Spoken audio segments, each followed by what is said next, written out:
76 भारत के महान्यायवादी के पद की व्यवस्था की गई है। वो देश का सर्वोच्च कानून अधिकारी होता है। नियुक्ति एवं कार्यकाल महान्यायवादी अटॉर्नी जनरल की नियुक्ति राष्ट्रपति द्वारा होती है। उसमें उन योग्यताओं का होना आवश्यक है जो उच्चतम न्यायालय के किसी न्यायाधीश की नियुक्ति के लिए होती है।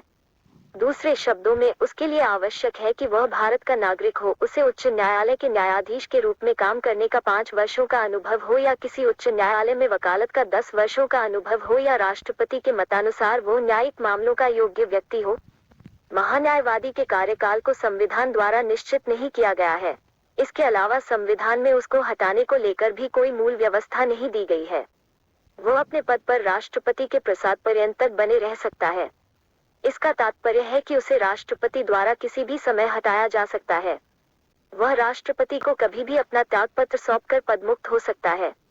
परंपरा यह है कि जब सरकार मंत्रिपरिषद त्यागपत्र दे या उसे बदल दिया जाए तो उसे त्यागपत्र देना होता है, क्योंकि उसकी नियुक्ति सरकार की सिफारिश से ही होती है। संविधान में महान्यायवादी का पारिश्रमिक तय नहीं किया गया है, उसे राष्ट्रपति द्वारा निर्धारित पारिश्रमिक मिलता है। कार्य एवं शक्तियां भारत सरकार के मुख्य कानून अधिकारी के रूप में महान्यायवादी के निम्नलिखित कर्तव्य हैं। 1. भारत सरकार को विधि संबंधी ऐसे विषयों पर सलाह दे जो राष्ट्रपति द्वारा सौंपे गए हों।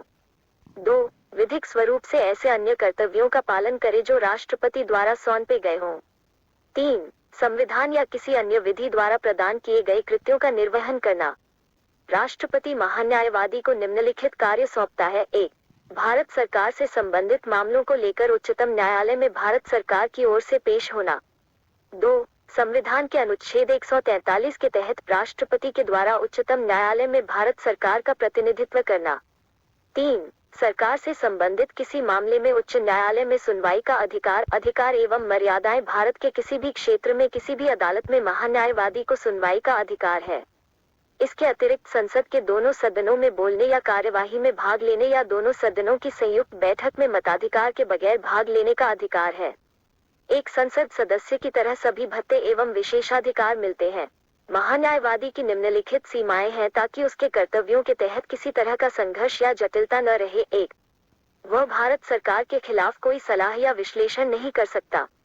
2. जिस मामले में उसे भारत सरकार की ओर से पेश होना है उस पर वो कोई टिप्पणी नहीं कर सकता है। 3. बिना भारत सरकार की अनुमति के वह किसी आपराधिक मामले में व्यक्ति का बचाव नहीं कर सकता। 4. बिना भारत सरकार की अनुमति के वह किसी परिषद या कंपनी के निदेशक का पद ग्रहण नहीं कर सकता।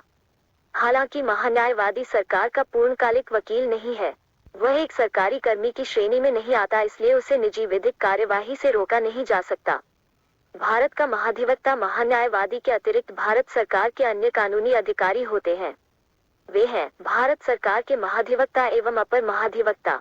वे महान्यायवादी को उसकी जिम्मेदारी पूरी करने में सहायता करते हैं। यह उल्लेखनीय है कि महान्यायवादी का पद संविधान निर्मित है। दूसरे शब्दों में अनुच्छेद 76 में महाधिवक्ता एवं अपर महाधिवक्ता का उल्लेख नहीं है। महान्यायवादी केंद्रीय कैबिनेट का सदस्य नहीं होता। सरकारी स्तर पर विधिक मामलों को देखने के लिए केंद्रीय कैबिनेट में पृथक विधि मंत्री होता है।